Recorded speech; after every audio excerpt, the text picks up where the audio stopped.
After my parents kicked me out, I used my grandfather's old card. The bank manager froze the second it touched the counter. Just an hour earlier, my mother had stood at the door, arms crossed, voice flat. Pack your things. Don't come back until you learn your place. My father didn't even look at me. He was scrolling on his phone while my sister leaned against the wall, smiling like this was entertainment. You're dead weight, she said casually. Grandpa spoiled you too much. Now see how the real world treats you. I didn't argue, didn't shout, didn't beg.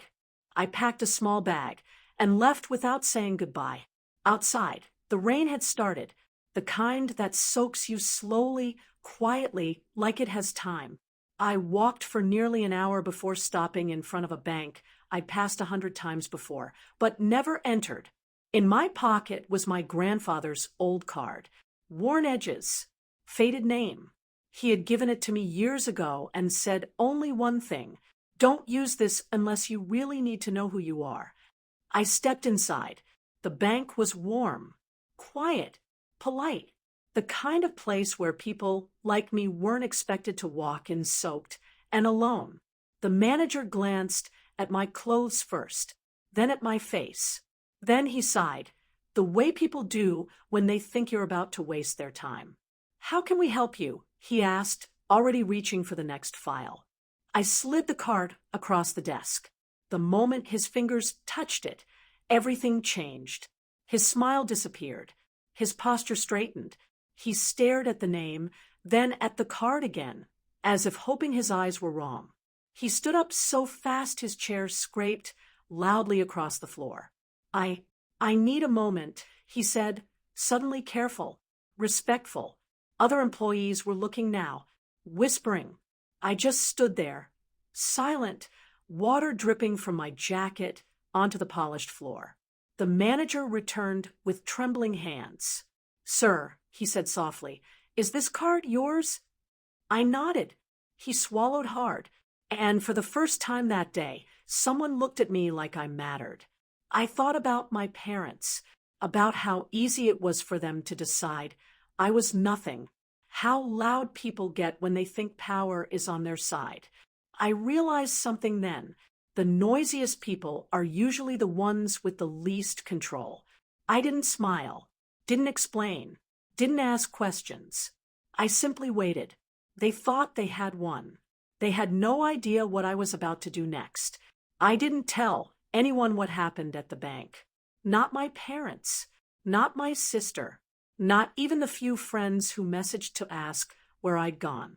I took what I needed, signed what I was told to sign, and walked out the same way I'd walked in, quietly. Life didn't suddenly become glamorous. It became stable. I rented a small place, nothing fancy, clean, silent, the kind of space where no one tells you who you are allowed to be. Every morning, I woke up early, not to prove anything, just because I finally had something worth protecting.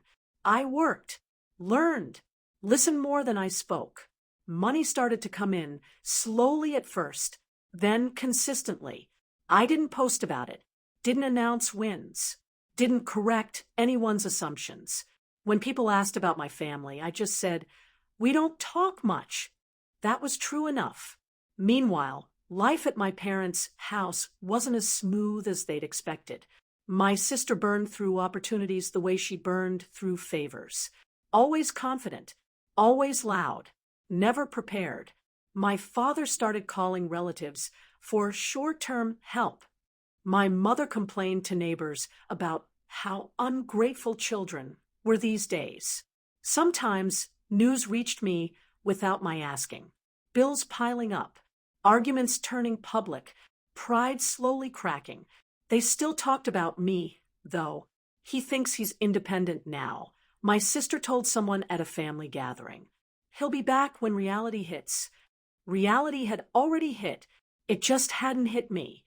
Months passed. I grew calmer, more precise. I stopped reacting to things that once would have pulled me apart.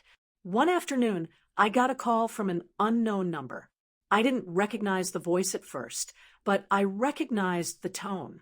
polite, careful, the kind people use when they realize they may have misjudged someone. We came across a record with your name. The man said, there's a connection we wanted to clarify. I told him he could email me. I didn't rush, didn't feel the need to explain. Later that week, I attended a small professional gathering. Nothing dramatic, just people talking business, exchanging cards, measuring each other quietly. Halfway through, I noticed someone freeze when they heard my name. A pause. A double take.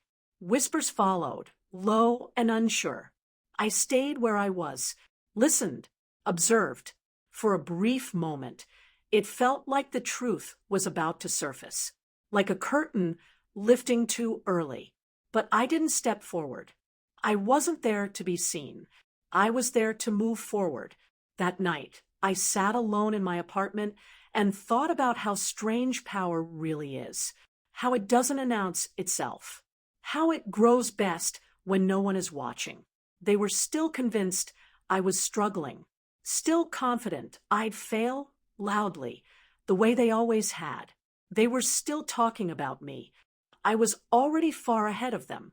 The call came on a weekday afternoon, not from my parents, not from my sister, from the bank.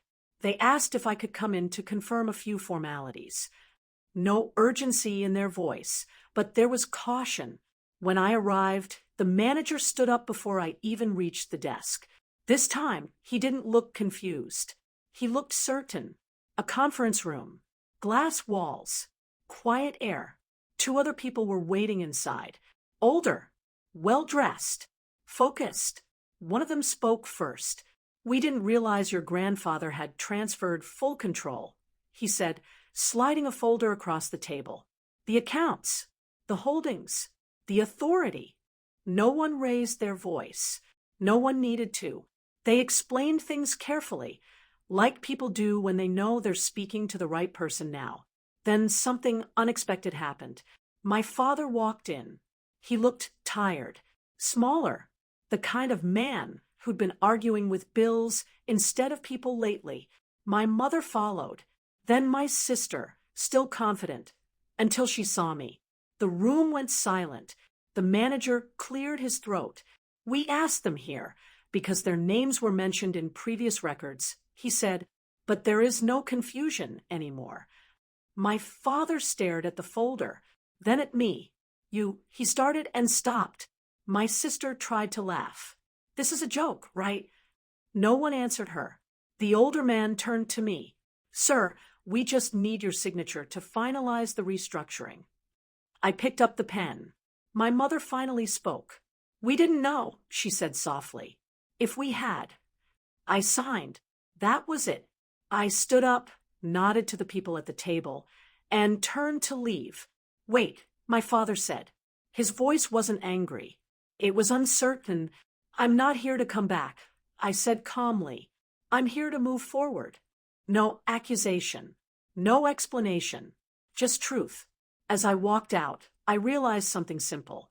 They thought I was weak because I was quiet.